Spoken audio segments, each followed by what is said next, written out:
Welcome back to part 3. She was still standing before the portrait when the door opened again.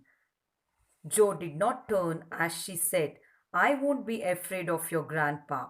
He looks stern, but he has kind eyes and I like him. Thank you, ma'am, said a gruff voice behind her.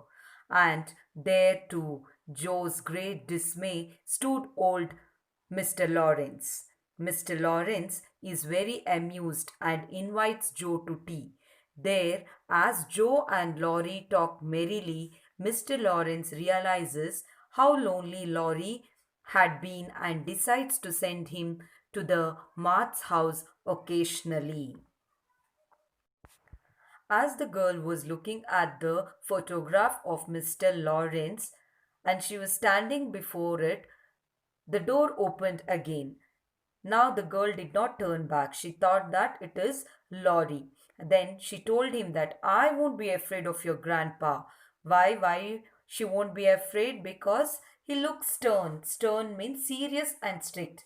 But he has a kind eyes and I like him very much, Joe said. Till then, grandpa is answering, thank you, ma'am, in a gruff voice. Gruff means rough and low voice. He is answering to the girl.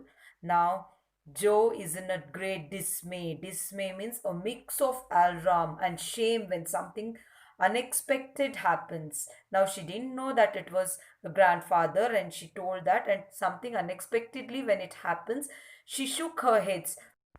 Now, Mr. Lawrence asked her or invited her to tea, and they all sat in the table. They had their tea. Till then, grandfather noticed that Joe and Laurie were happily talking to each other. Now, grandfather realizes that Laurie was very much alone here in the house, and then he decides that sometimes or occasionally he will send Laurie to Joe's house so that he will be happy. Hope all have understood the story, children. This is the end of your story.